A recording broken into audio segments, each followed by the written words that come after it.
Super week. We're talking Call of Duty this week, boys and girls. What's good, everybody? My word, the CDL of course announced that we have a super week coming up here Monday to Sunday, Call of Duty every single day of the week, and we have a ton to talk about. Which guys are going to dominate this week and which teams are going to fry this week. OpTic, FaZe, Dallas, Rokkr, 100T, whatever it is, it's going to be crazy. My word, there is a ton. Of course, this video is brought to you by Draftbuff. If you don't know what Draftbuff is, it's like fantasy football, but for Call of Duty, and so you can compete against myself and the rest of the community in draft royales, which is like a DFS style fantasy game where you pick a team based off a budget, the prices of players, and how they're going to perform in game. And even though the season has already started, you can still create a league with your friends, draft a squad, and compete against each other season long for the rest of the year. So you haven't missed out on that either. So Draftbuff has a lot of options. I highly recommend clicking the link down in the description and support myself,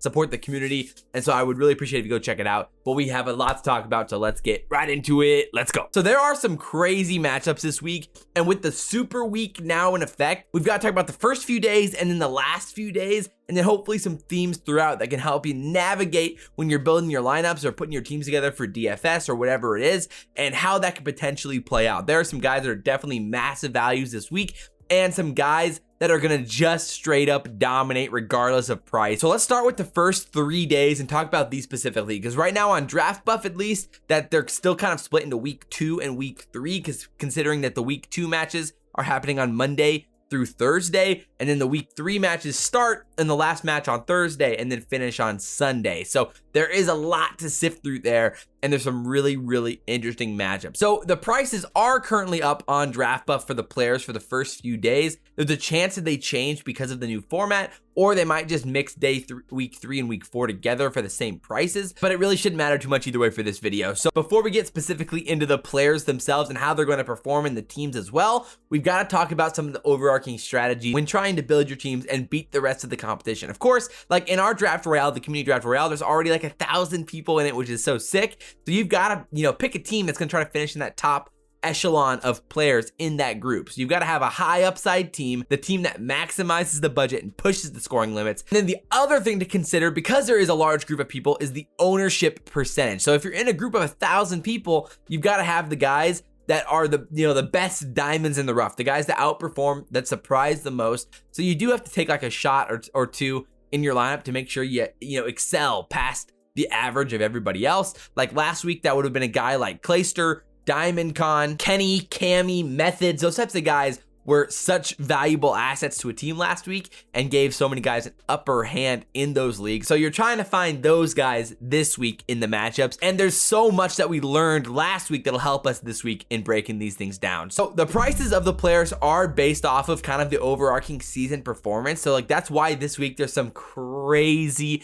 values on the marketplace, because we've only got 1 week of data to be based off of. So for example, I'm going to spoil one of our big values, but Skyz is only 25 points and is an insane value this week. For comparison, Awakening is the most expensive player and he costs 90. So you're saving insane amount of coins by picking Skyz instead of a guy like Awakening this week, where the upside for Skyz is still insane. So that is definitely something to consider. But yeah, like I said in the podcast, don't use him. Don't use him because I want to use him.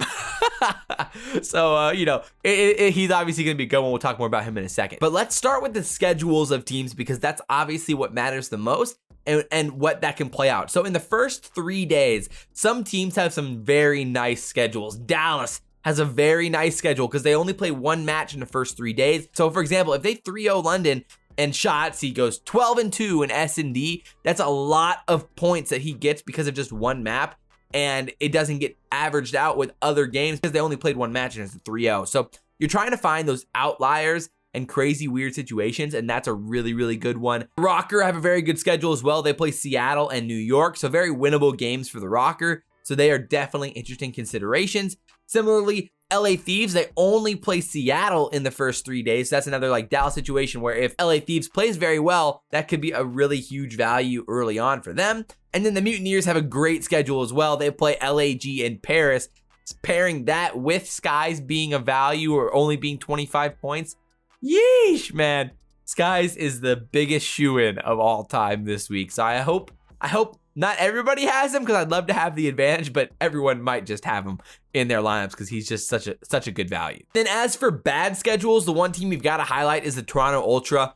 They play FaZe and OpTic in the first 3 days. That's a tough schedule. The rest of the teams are kind of like in the middle, a pretty average schedule or a very workable, doable schedule that could still work for fantasy as well. So with all that in mind, here's like 10 of my best values for this week or the first 3 days of the event. So Skyz for 25, shoo-in. That's the #1 overall best value. Number 2, Illy for 53 is a really good value. Scump for 37, that's pretty crazy too. I think a lot of people probably have Scump at 37, that's just nuts.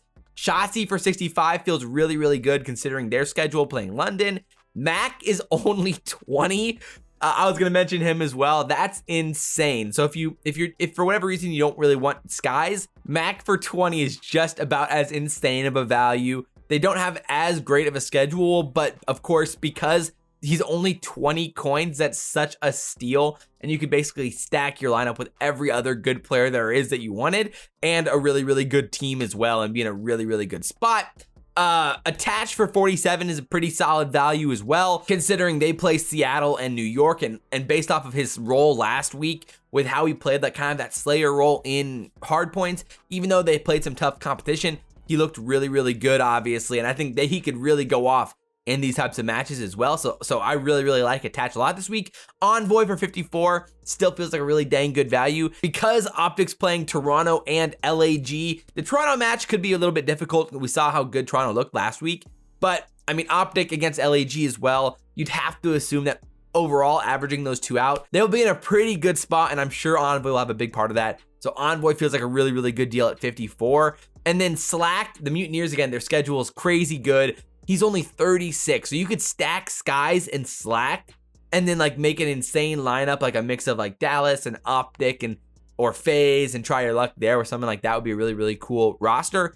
And then Seattle's pretty interesting as well. They play Rokkr and LA Thieves, so it's not the most ideal schedule, but like Looney and Pristini are 23 and 22. So if you wanted to give them like a go with the really cheap prices, I wouldn't hate that either. But there is definitely a little bit tougher road for them versus some of the other guys in that list. And with Skyz and Mac and those guys being so cheap, you could probably figure out a way to not have to have Looney or Pristini in your lineup. But 23 or 22 is a pretty insane value for them right now, considering the price of some of the other guys around them at that point. So just a few guys I think you might want to avoid this week. Clayster is pretty dang expensive after his really good performance last week, and they don't have an ideal schedule. They play the Rokkr, but then they play London, so it's like an okay schedule, but not the greatest, not justifying his price. When you could get Mac for 20, why would you pay the second highest price out of anyone for Clay? That doesn't really make much sense at all. And then Cammy, Method, and Kleenex are all pretty expensive, and they play against FaZe and OpTic in those first 3 days, so that makes it pretty tough for them. I'm pretty much just fully steering away from those guys this week as well. But what makes it very interesting is kind of the opposite situations happen here for Toronto and for Florida when you head into the second half of this week. So if Draftbuff, either they're going to average out both weeks, or it's going to be a situation where both sides act as their own week still. And in that case, in the second half, it basically completely flips between Toronto and Florida, where Florida has the insane tough schedule in the second half, and then Toronto play Paris and LAG in the second half. That is really interesting for that squad, trying to find those values in Toronto with Bance, Cammy, Methods, and Kleenex, and how that could play out. I really like all 4 of them as options in the second half of the week. So if you can figure out a lineup in that type of sense where you could snag those guys at a pretty affordable price, I think that would be sick and a really good strategy to play with. Similarly, Dallas has a pretty manageable schedule as well with New York and LA Thieves. And then the Rokkr have just London in the second half. So they're a team that I'm really looking at loading up on in that second half of the week as well. Or, you know, maybe potentially figuring out a way to work with the Rokkr this week if they end up averaging them out. Because again, their schedule is still very doable. They have Seattle and New York in the first half, and then London as their one game in the second half. So as a whole, the Rokkr are a really interesting group of 4 players to try to target. Again, Attach and Major Maniac are the 2 most interesting right now, because Major Maniac and S&D, we've seen what he can do there, and we see how much S&D matters in the scoring on Draftbuff. and then attached with the slang. Just makes a lot of sense. Priesta's interesting.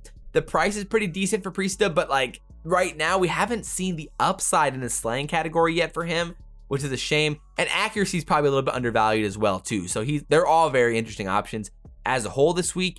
And then Dallas still, I mean, they've got LA Thieves, but they also have New York. And so as a whole, when you pair that with them just playing London in the first half of the weekend, all the Dallas players are such a good shoe-in this week. I'm loading up on Dallas players. I'm loading up on the Rokkr. In the second half, I'm loading up on the Ultra. In the first half, I'm loading up on Mutineers players. As for the FaZe and OpTic guys, they've got very similar schedules, so I'm not really like too hyped about either of them. They both play the Mutineers, they both play the Ultra, and then one plays Paris, one plays LAG. So it's not like too crazy of a difference of schedules there. I'd be very fine with having one of any of those guys, or maybe trying to stack like one of the players and one of the teams themselves and see if you can try to string those together. But overall, I do prefer the OpTic guys because their prices are just cheaper this week because of their struggle in S&D against FaZe. And so that's kind of the difference for me between the FaZe and the OpTic guys this week inside of DFS. But realistically, I would still be very fine with having Simp or Abezy this week because I think either of those guys are going to be just fine inside of their matches with Florida. And ideally, as a whole, you generally, when you're creating your lineups, you want to have the upside. In a world, you don't really want to have like 2 Florida guys and 2 FaZe guys because they play against each other, or you wouldn't want to have like 2 Ultra guys and 2 OpTic guys, again, because they're playing against each other. So you just want to maximize your upside at every chance you get. So in a situation like that, that's your best way to go about it. So those are just some of the really, really interesting ones. Again, as for the teams themselves, basically just sticking towards the schedules as a whole. Again, really, really like the Rokkr, really, really like the Mutineers in the first half, really, really like the Toronto in the second half. And then Dallas all the way through is a very safe bet. OpTic's pretty interesting as well with the price. FaZe is pretty good as well. So I think any of those 4, LA Thieves is also a pretty decent option as well. So I think any of those options are pretty dang good options for your team, and then just matters with your budget. Generally, you just want to keep your eye on how much the prices of the teams are, and then build your ideal lineup, and then find the cheapest team that fits into the lineup that you built. In that sense is usually the best way to go about it. So overall, there's some really, really fun matchups this week. And I hope you guys learned something with how to deal with DFS and fantasy and some of the best players and stats inside of fantasy as a whole. I did a video about fantasy strategy as a whole already as well. So go check out that video from last week. I go through some of the stats and how stats work inside of Draftbuff and the game modes and roles that you want to look out for. The hashtag bomb carriers, hashtag time in the hill, hashtag all those things. And checking those things out. So I highly recommend that video as well. But as always, guys, I'm your boy Savagely, and guys, we will see you next time. I'm out.